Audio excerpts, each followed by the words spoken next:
Let me just say this to Professor Dyson. Look, I think coming on these TV shows and having a discussion, even an argument, is a good thing. But you don't get a discussion when you walk on and say, first off, I want to say you all are a bunch of cowards.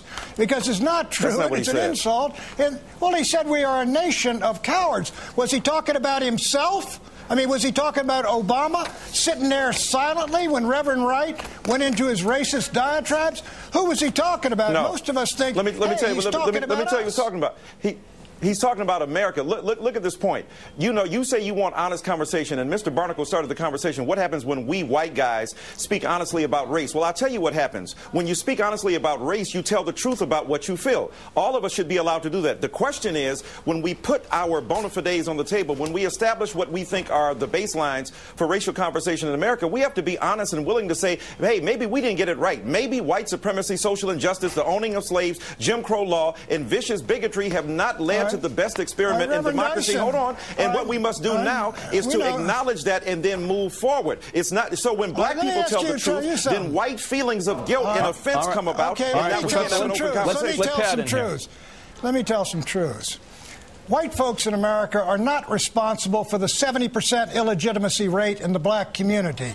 We are not responsible for the fact that African Americans commit crimes at 7 times the rate of white Americans. We are not responsible for the fact that many more children in the African American community, 75%, are born out of wedlock, as I said. All of these things are the responsibility of the African American community, and its leaders should address the problems in their own community and stop blaming folks who aren't responsible. First of all, Jesse Jackson has been responding to that issue for the last 40 years.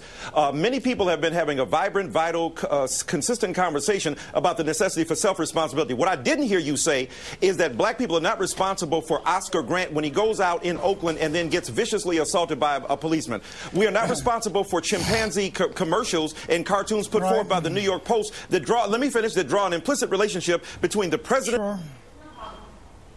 Well, we're having trouble with Professor Dyson.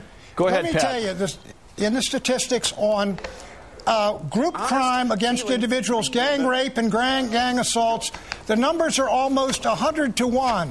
45% of African-American crime is committed against whites. Whites commit 3% of their crimes against African-Americans. All crime should be condemned, but it seems to me in the African-American community, you should look to your own responsibilities instead of our faults.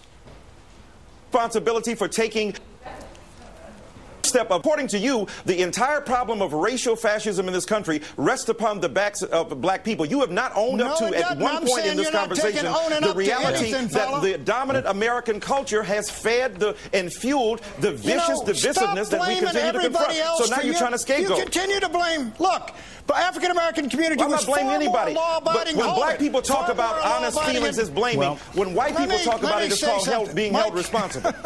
Well, look, you don't want to be responsible. You don't want to be responsible. Professor Dyson, begins with I.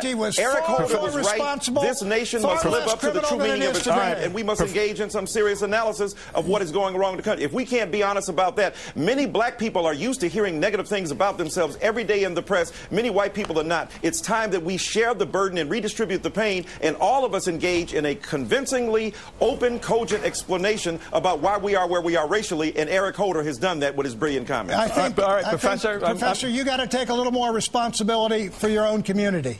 Brother, we've been responsible. What I need to hear you talk about is responsibility for what America has done to so many, not only African-American people, Native peoples, First Indigenous people, and then all of us can move toward a society where we eat pluribus. No better country on earth for African people than America. We got to go. No better country. We love America. That's why we have a black president.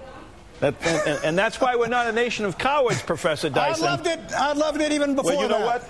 Here's my point. My point is simply this. The election of one black man in public housing on 1600 Pennsylvania Avenue will not solve the problems of the nation. Barack Obama understands that. The rest of us should understand that, too. It's an enormous move forward, but we still have work to be done. That's all we're suggesting. It's both and, not either or. Michael Eric Dyson. I think you do have work to be done, and we have work to be done. I agree with that. And Pat